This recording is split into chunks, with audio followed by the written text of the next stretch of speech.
Volta do Mar, Volta do Mar largo, or Volta do Largo, is a navigational technique perfected by Portuguese navigators during the Age of Discovery in the late 15th century, using the dependable phenomenon of the Great Permanent Wind Wheel, the North Atlantic Gyre. This was a major step in the history of navigation, when an understanding of winds in the Age of Sail was crucial to success. The European sea empires would never have been established had the Europeans not figured out how the trade winds worked. History. Portuguese discovery in the Atlantic Ocean. The Volta do Mar was a sailing technique discovered in successfully returning from the Atlantic islands, where the pilot first had to sail far to the west, counterintuitively, in the wrong direction, that is, farther from Portugal, in order to catch usable following winds, and return to Europe. Lack of this information may have doomed the 13th century expedition of Vadino and Ugolino Vivaldi, who were headed towards the as yet unknown Canary Islands and were lost, once there, without understanding the Atlantic Gyre and the Volta do Mar. They would have been unable to beat upwind to the Strait of Gibraltar and home. Discovering this technique was crucial for returning from future discoveries. For example, Christopher Columbus would never have returned from America without applying the Volta do Mar by sailing northwards from the Caribbean through the horse latitudes to catch the prevailing mid-latitude westerlies.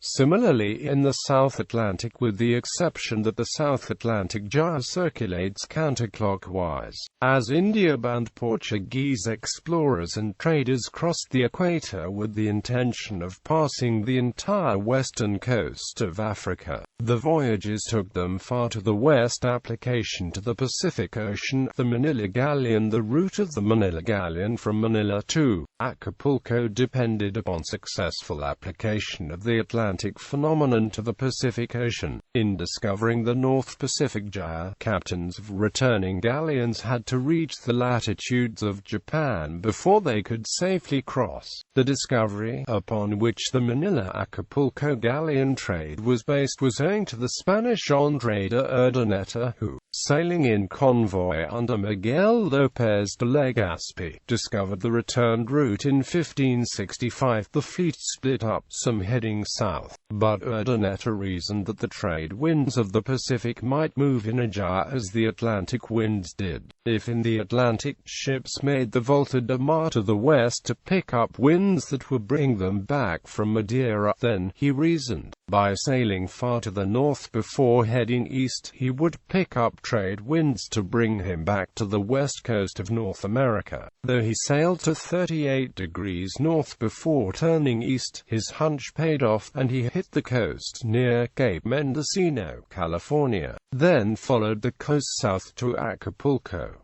Most of his crew died on the long initial voyage, for which they had not sufficiently provisioned.